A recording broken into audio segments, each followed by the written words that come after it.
It's Rex on the road with our Sonoma County Wine of the Week, and we're visiting with our wine friend, Ross. Where are we, Ross? Well, we're at Halleck Vineyard in West Sebastopol, which is, affectionately called West County. Right. And on our 1 acre Halleck Vineyard.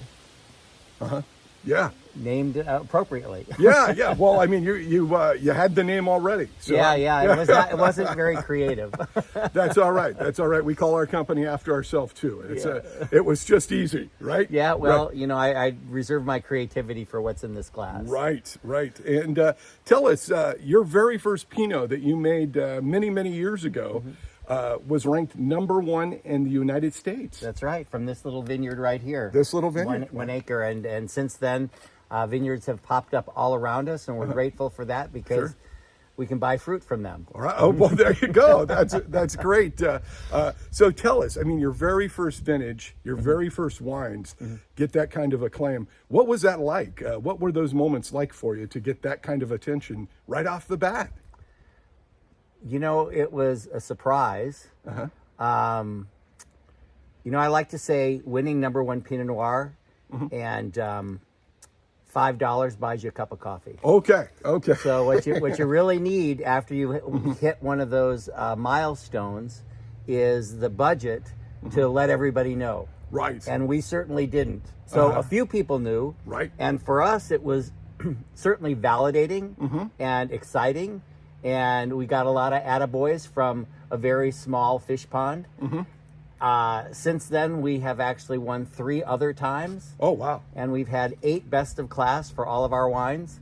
That's and each time it's the same thing. We get very excited and we get a lot of attaboys, but we don't have billboards on Highway 101. there you go. And this is the Pinot right here, right? That is the one that just won in 2023. Yes. Okay.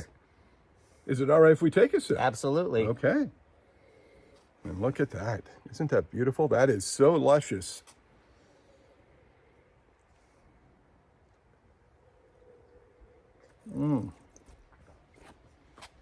So what you're drinking is our that is very good. Three Sons Cuvée 2019 Russian River Valley Pinot Noir.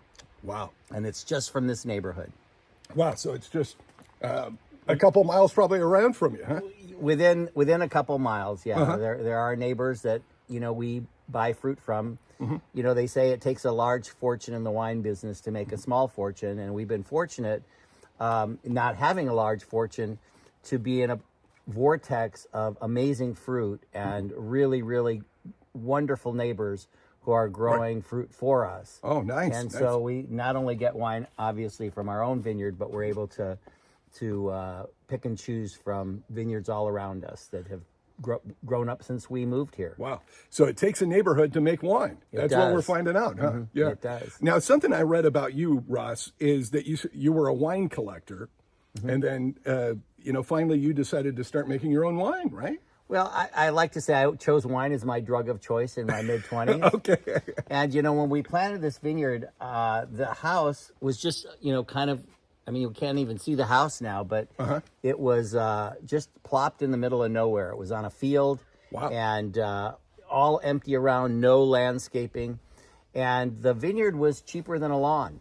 And it took up an acre of property. So it was really as much landscaping as anything else. Wow. And, making my own wine was just sort of like anybody who would have a vineyard in their backyard. Sure. Like I thought I'd make some garage wine. We had some amazing good luck in that our children were going to school with a young man named Greg LaFollette, whose children were also going to the same school. And Greg and I became friends, and he became our mentor. Okay. And so, Greg was the founding winemaker at Flowers, was probably our first Sonoma County cult winemaker, remains a good friend today. And so, I like to say it's better to be lucky than smart. Well, sometimes it's just having the right people around you, right? And Absolutely. You're talking about the neighborhood, and they're growing the grapes, and then obviously you're producing the wine. And that's a nice combination, right? Well, our MO, if you were to go to our website, is building community through wine. Right. And we are, in fact, a product of that. And we try to potentiate that mission through everything that we do. Right, right. And that's what I've noticed is you're really about the community, and through wine you're bringing people together, which to me that it seems like that should be every wine, right? That you're bringing people together, right? Should is a word I hate to employ because it suggests some kind of holier than thou. Right, right. And you know, this is just the choice that we've made.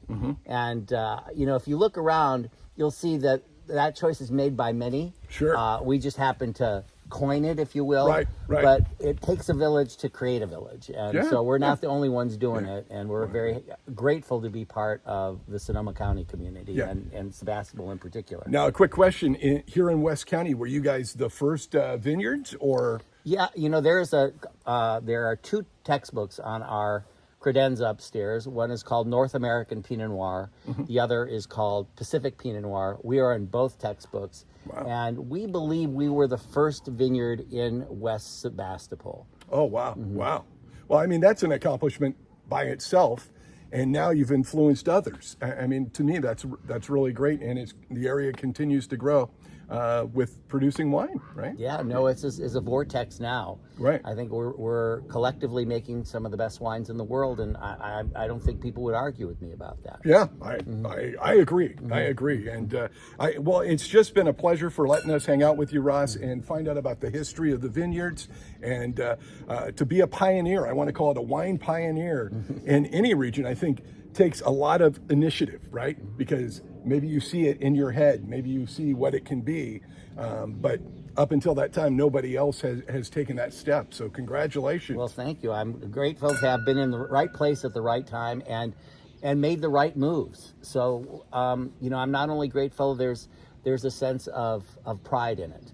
And I'm cautious about that word. Right. Usually only cuts one way. Right. But, you know, when it influences the whole community for the better, you know, I take a little liberty with it. Well, I think the great thing about wine is it's a craftsmanship, it's an art, it's a science, it's a lot of things. And so, you know, if you do those things well, then hopefully the end product, the wine in the glass, comes out very, very good, right?